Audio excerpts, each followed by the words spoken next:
Welcome to the Learn and Talk English podcast. I'm Ah, so glad you're here today because we're going to talk about something really important. Sentence structure. You know how a house needs a strong foundation to stand tall and withstand storms? yeah, Well, sentences are the building blocks of our communication, right? And they need a solid structure too. that's a great analogy. Yeah.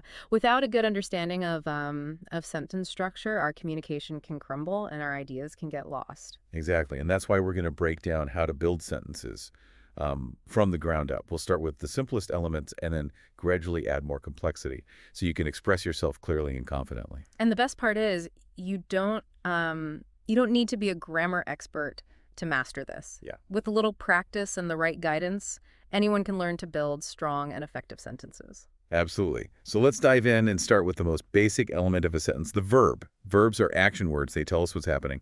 Think of verbs like the engine of a car. They provide the power and movement. Without a verb, a sentence just sits there like a car with a dead battery. I love that image. So can you give us some examples of verbs? Sure. Some common verbs are run, jump, eat, sleep, think, speak, write, and learn. Great examples. Now, here's a fascinating thing. Did you know that you can create a complete sentence with just a single verb? That's right. We call these sentences imperatives, and they're basically commands. Like stop or listen. Exactly. These one-word sentences work because the subject, the person or thing doing the action, is implied. So in the sentence stop, it's understood that the speaker is telling someone else to stop. Precisely. And these simple commands can be very effective in certain situations. Like if you see someone about to walk into traffic, you'd yell, stop. Exactly. But most of the time, we want to build sentences that are a little more complex than just a single verb. Right. We want to express more nuanced thoughts and ideas. So how do we move beyond those one-word wonders? Well, the next step is to add a subject to our verb. The subject tells us who or what is performing the action. So if our verb is run, we could add the subject he to create the sentence, he runs. Exactly. Or we could add the subject they to make the sentence they run. And this simple structure, subject plus verb, is the foundation for building all sorts of sentences. It is. And once you have that core, you can start adding more details to create richer and more interesting sentences. That sounds exciting. But before we get ahead of ourselves, let's make sure our listeners really understand this basic subject-verb structure. Good idea. So to recap, the subject is the who or what that is doing the action, and the verb is the action itself. And together, they form the core of a sentence. Exactly. Now, let's explore how we can expand on this basic structure. One way to add more detail is to use adverbs. Adverbs. Remind us what those are again. Adverbs are words that modify verbs, adjectives, or other adverbs. They tell us how, when, where, or why something happens. So they're like little helpers that provide more information about the action or description. That's a great way to think about it. For example, if our basic sentence is, he runs, we could add the adverb quickly to create the sentence, he runs quickly. Ah, so now we know not only that he runs, but also how he runs. Precisely. And we could add other adverbs like early to tell us when he runs. He runs quickly early in the morning. Or in the park to tell us where he runs. He runs quickly early in the morning in the park. Exactly. And you can see how adding these adverbs creates a more vivid and detailed picture for the listener. It's like adding brushstrokes to a painting. Each adverb adds a little more color and depth. I love that analogy. And the more adverbs you use, the more precise and nuanced your sentence becomes. But we don't want to overdo it, right? We don't want our sentences to sound clunky or awkward. That's right. It's important to use adverbs strategically and to make sure they flow naturally within the sentence. So how do we know which adverbs to use and where to place them? Well, there are some general rules and guidelines, but the best way to learn is through practice and exposure to the language. So reading and listening to English will help us develop an ear for how adverbs are used effectively. Exactly. The more you immerse yourself in the language, the more you'll start to internalize these patterns. Yeah, makes sense. Now let's switch gears a bit and talk about another important element of sentence structure. Complements. Complements are words or phrases that complete the meaning of a verb. Okay, that sounds a little complex. Can you give us some examples? Sure, think of verbs like, want, or go. These verbs need something else to make sense. Right, you wouldn't just say she likes. You'd need to say she likes ice cream or she likes reading. Exactly. Those objects, ice cream and reading, are complements because they complete the meaning of the verb like. So it's like each verb has its own set of rules about what kind of complement it needs. That's a great way to put it, and understanding those rules is key to building grammatically correct and meaningful sentences. This raises an interesting question then. How do we know which complement a verb needs? That's a great question. Unfortunately, there isn't a single definitive list. The best way to learn is, again, through practice and exposure to the language. So we need to pay attention to how different verbs are used in different contexts. Precisely. And as you read and listen to more English, you'll start to develop a sense of which complements sound natural with which verbs. This all makes sense, but I have to admit, it can feel a bit overwhelming at times. There are so many different elements to consider when building a sentence. I understand. It's like learning any new skill. It takes time and effort to master. But the more you practice, the easier it will become. And the rewards are definitely worth it. Being able to express yourself clearly and effectively is a valuable skill in any area of life. Absolutely. And that's why we're taking the time to break down these concepts step by step. So you can build a strong foundation for your English communication. Exactly. And speaking of building, let's add another layer to our sentence construction knowledge. Adjectives and adverbs. Okay, these are words we use all the time, but I admit I sometimes mix them up. Can you remind us what each one does? Absolutely. Adjectives describe nouns. They tell us more about the qualities or characteristics of a person, place, or thing. So like a red car or a delicious meal. Exactly. They add color and detail to our descriptions. Adverbs, on the other hand, modify verbs, adjectives, or other adverbs. They provide more information about how, when, where, or why something happens. So we could say he drives carefully to describe how he drives, or they arrived early to tell us when they arrived. Precisely. And using adjectives and adverbs effectively can really elevate your writing and make it more engaging for your reader. I can see how that would be true. Instead of just saying, the soup was good, you could say, the soup was incredibly flavorful and aromatic, which paints a much more vivid picture. You got it. But it's important to remember that adding adjectives and adverbs won't fix an incomplete sentence. Oh, that's a good point. So if your sentence is missing a necessary complement, piling on descriptive words won't magically make it grammatically correct. Exactly. It's like trying to build a house without a foundation. No matter how fancy the decorations, it's not going to stand up. Great analogy. So we've covered the basics of building simple sentences, and we've even started adding some flair with adjectives and adverbs. Now, are you ready to move on to something even more exciting? I am. Let's talk about complex sentences. Ooh, complex sentences. This sounds like we're moving into advanced territory, but don't worry, we'll break it down step by step so you can follow along easily. A complex sentence is simply a sentence that contains more than one clause. A clause being a group of words with a subject and a verb. Precisely. And there are a couple of ways to create these complex sentences. One way is to connect two independent clauses. Independent clauses being clauses that can stand alone as complete sentences. You got it. And we connect these clauses using coordinating conjunctions. Coordinating conjunctions being those handy words like and, but, so, or yet, for, and nor. Exactly. So, for example, you could have the sentence, he runs around the park every morning, so he is in good shape. So in that sentence, he runs around the park every morning is one independent clause, and he is in good shape is another independent clause. And they're joined by the conjunction so. Spot on. Each part could stand alone as a sentence, but by combining them with a conjunction, you create a more complex and nuanced thought. And it's not just so. We could use any of those coordinating conjunctions to link those two ideas together, depending on the relationship between them. Exactly. And would indicate addition, but would show contrast or would present an alternative, and so on. So by using these conjunctions, we can express a wider range of ideas and show how different parts of a sentence relate to each other. You got it. And that's the beauty of complex sentences. They allow you to express more intricate relationships between ideas and create a more sophisticated flow in your writing. It's like weaving a tapestry instead of just drawing a single line.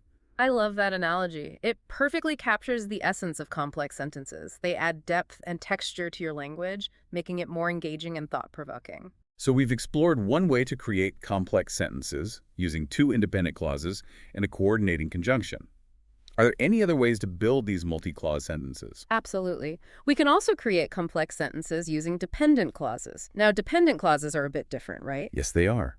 A dependent clause, unlike an independent clause, cannot stand alone as a complete sentence. It needs to be attached to an independent clause to make sense. That's right. It's like a supporting actor that relies on the lead actor to shine. And we introduce these dependent clauses using subordinating conjunctions. Exactly. Subordinating conjunctions like because, although, if, unless, while, when, since, until, as if, and even though create a dependent relationship between the clauses, meaning one relies on the other for its meaning. So, for example, we could say, because it was raining, I stayed inside. Because it was raining is the dependent clause, and it can't stand alone. It needs the independent clause, I stayed inside, to make a complete sentence. Precisely. And you'll notice that the dependent clause often provides context or a condition for the main action in the independent clause. It's like setting the stage for the main event. That's a great way to think about it. And there's another type of dependent clause that's very common: relative clauses. Relative clauses. Remind me about those. Relative clauses use words like who, which, or that to introduce information about a noun in the main clause. For example, you could say, the book that I read last night was very interesting. So, that I read last night is giving us more information about the book. It's specifying which book we're talking about. Exactly. And relative clauses can add a lot of detail and specificity to your sentences. They're like little magnifying glasses zooming in on a particular noun and giving us more information. I love that image. It perfectly captures the role of relative clauses. And remember, with both types of dependent clauses, you can often switch the order of the clauses without changing the meaning. So instead of because it was raining, I stayed inside, you could say I stayed inside because it was raining. Precisely.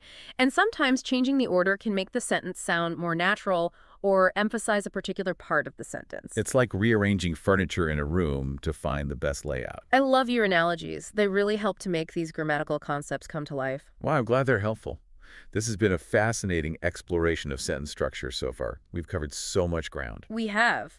From single-word imperatives to complex sentences with multiple clauses, we've seen how to build sentences that are both grammatically sound and expressive. And we've learned that even seemingly small elements, like adjectives and adverbs, can have a big impact on the clarity and richness of our sentences. It's all about using the right tools for the job. Yep. And like any skill, mastering sentence construction takes practice. Exactly. The more we practice, the more confident and fluent we'll become in expressing ourselves. But we're just about out of time for this part of our exploration of sentence structure.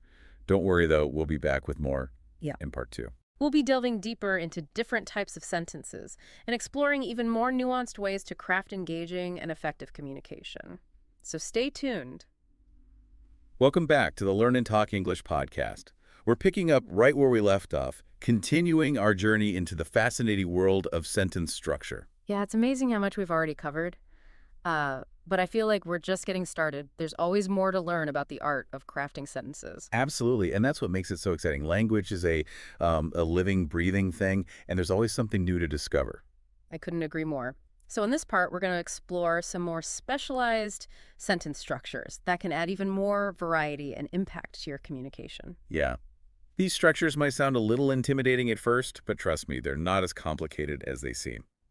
Once you understand the basic principles, you'll be able to use them with ease and confidence. Well, I'm definitely feeling confident after our discussion in part 1. So let's dive into these specialized structures. What do you have in store for us? Let's start by talking about a type of sentence that's often used for emphasis or to create a dramatic effect. The exclamatory sentence. Exclamatory sentences. Those are the ones that end with an exclamation mark. That's right. They express strong emotions like surprise, excitement, or anger. So they're like the verbal equivalent of shouting or whispering. Exactly. They allow you to convey the intensity of your feelings through your writing or speech. Can you give us some examples of exclamatory sentences? Sure. Think of sentences like, what a beautiful day, or I can't believe it, or that's amazing. Ah, I see. They really pack a punch, don't they? And they're pretty straightforward to construct, it seems. They are. You simply take a declarative sentence, which is a regular statement, and add an exclamation mark at the end. So the weather is nice becomes, what a beautiful day. Precisely. And you can see how the exclamation mark changes the tone and intensity of the sentence. It's like turning up the volume on your voice when you're excited about something. Exactly. And exclamatory sentences can be really effective when you want to convey strong emotions or create a sense of urgency. They're like the linguistic equivalent of fireworks. I love that analogy. Now, let's move on to another interesting sentence structure: The interrogative sentence. Interrogative sentences. Those are questions, right? Yes, and they're essential for engaging in conversations, seeking information, and expressing curiosity. We use them all the time without even thinking about it. We do. And just like with other sentence types, there are different ways to construct interrogative sentences. So what are some of the common ways to form questions in English? One common way is to use an auxiliary verb like do, be, or have, and invert the subject and the verb. Okay, so instead of saying he is going to the store, Yeah. we would ask, is he going to the store? Exactly. And you'll notice that the word order changes when we form the question. The auxiliary verb moves to the beginning of the sentence, creating that questioning tone. Precisely. And another way to form questions is to use question words like who, what, when, where, why, or how. So we could ask, what is he buying at the store? Or why is he going to the store? Exactly. These question words help us to target specific information that we want to know. They're like little detectives helping us uncover the details we're looking for. I love that image. And interrogative sentences are all about seeking information and exploring different perspectives. They're essential tools for learning and understanding the world around us. Couldn't have said it better myself. Now, let's move on to a sentence structure that's a bit more complex but also incredibly useful, the compound complex sentence. Compound complex sentences. Those sound intense. They can be, but they're not as intimidating as they sound. A compound complex sentence is simply a combination of a compound sentence and a complex sentence. Okay. Remind me what those are again. Right. A compound sentence has two or more independent clauses joined by a coordinating conjunction. A complex sentence, on the other hand, has at least one independent clause and one or more dependent clauses. So a compound complex sentence has at least two independent clauses and at least one dependent clause. You got it. It's like a super sentence, packing a lot of information into one grammatical unit. Can you give me an example? Sure. How about this? Although I was tired, I finished my work, and then I went for a walk. Let's break that down. Mm. Although I was tired is a dependent clause. I finished my work is an independent clause. And then I went for a walk is another independent clause, all connected together with conjunctions. Exactly. And you can see how this compound complex structure allows you to express a series of events or ideas in a clear and concise way. It's like creating a roadmap for your reader, guiding them through the different parts of your thought process. That's a great way to think about it. And complex sentences can be incredibly powerful when used effectively. They allow you to express complex ideas and relationships in a way that's both grammatically sound and engaging for your audience. Precisely. And with practice, you'll be able to wield these complex sentences like a true wordsmith. It's amazing how much depth and nuance we can create with language just by understanding these different sentence structures. It really is. And the more we explore these structures, the more we realize the incredible power and flexibility of the English language. I'm feeling inspired to go out and write some epic complex sentences now. That's the spirit. And remember, the key to mastering any skill is practice. Practice, practice, practice. But for now, we're going to take a short break. Be sure to join us for part 3 of our exploration of sentence structure, where we'll be exploring even more fascinating aspects of English grammar. We'll be looking at different sentence patterns, common grammatical errors to avoid, and tips for writing with clarity and style. So stay tuned. Welcome back to the Learn and Talk English podcast. We've journeyed through the mountains and valleys of sentence structure, and now we're standing at the summit, ready to enjoy that panoramic view of English grammar. Yeah, it's been quite a climb, but the view from here is definitely worth it. We can see how all the different elements of a sentence work together to create a cohesive and meaningful whole. And from this vantage point, we can also spot some potential pitfalls that trip up even experienced writers. Exactly. So in this final part, we're going to explore some common sentence patterns, identify some grammatical errors to avoid, and share some tips for writing with clarity and style.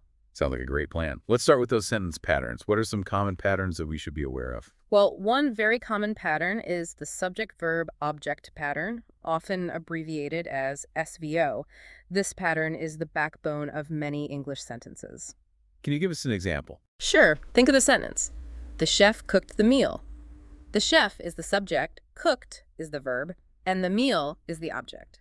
This pattern is simple and direct, conveying a clear action performed by the subject on the object. It's a classic storytelling structure. Someone does something to something else. Precisely. And another common pattern is the subject-verb complement pattern, or SVC. This pattern is often used to describe or define the subject. Okay, so instead of an action verb, we have a linking verb like is or seems, right? You got it. For example, you could say, the soup is delicious. The soup is the subject, is the linking verb, and delicious is the complement, which describes the subject. It's like a little equation. Subject equals complement. That's a great way to think about it. And these are just two examples of many sentence patterns that you'll come across in English. It's amazing how these patterns provide a framework for constructing sentences that are both grammatically correct and easy to understand. It's like having a set of blueprints for building different types of linguistic structures. Speaking of building structures, are there any common grammatical errors that we should watch out for? Absolutely. One very common error is the dreaded sentence fragment. Sentence fragments, those are incomplete sentences. All right. Exactly. They're pieces of sentences that are missing a subject, a verb, or both. They might sound like sentences, but they don't express a complete thought. Can you give me an example? Sure. Consider this. Walking down the street, it has a verb and an object, but it's missing a subject. To make it a complete sentence, you would need to add a subject, like, she was walking down the street. That makes sense. So we need to be careful not to leave out any essential elements when constructing our sentences. Exactly. And another common error is the run-on sentence. Run-on sentences, those are the ones that just keep going and going, right? That's one way to describe them. They're essentially two or more independent clauses that are improperly joined together. So they're like sentences that have gotten out of control. That's a fun way to think about it. And they can be quite confusing for the reader. For example, you might have something like this. I went to the library, I checked out a book, I came home. It's all crammed together without proper punctuation or conjunctions. It's like a linguistic traffic jam. I love that analogy. To fix a run-on sentence, you need to either separate the clauses into individual sentences or connect them properly, using conjunctions or semicolons. So it's all about creating clear boundaries between ideas and ensuring that each sentence expresses a complete thought. Precisely. And these are just two examples of common grammatical errors that can affect sentence structure. There are many others, but being aware of these common pitfalls can help you avoid them in your own writing and speaking. It's like having a mental checklist to ensure that our sentences are well constructed and easy to follow. Exactly. Now let's shift gears a bit and talk about some tips for writing with clarity and style. After all, understanding sentence structure is just one piece of the puzzle when it comes to effective communication. Okay, I'm ready for some writing wisdom. What are your top tips? Well, one of the most important tips is to keep your sentences concise and to the point. Avoid unnecessary words or phrases that clutter up your writing. So less is more when it comes to sentence length. Often, yes. Short, punky sentences can be very effective, especially when you want to emphasize a point or create a sense of urgency. They're like little jabs of meaning. Exactly. But of course, you don't want all of your sentences to be short. Varying your sentence length can create rhythm and intria in your writing. It's like composing a piece of music. You need a mix of long and short notes to create a pleasing melody. I love that analogy. Another important tip is to use active voice whenever possible. Active voice makes your writing more direct and engaging. Remind me about the difference between active and passive voice. In active voice, the subject performs the action. For example, the cat chased the mouse. In passive voice, the subject receives the action. For example, the mouse was chased by the cat. Ah, I see. Active voice puts the emphasis on the doer of the action, while passive voice shifts the focus to the receiver. Precisely. And in most cases, active voice is clearer and more concise. It's like the difference between saying, I baked a cake, and the cake was baked by me. The first sentence is much more direct and impactful. Exactly. And here's another tip. Don't be afraid to use transitions to connect your ideas smoothly.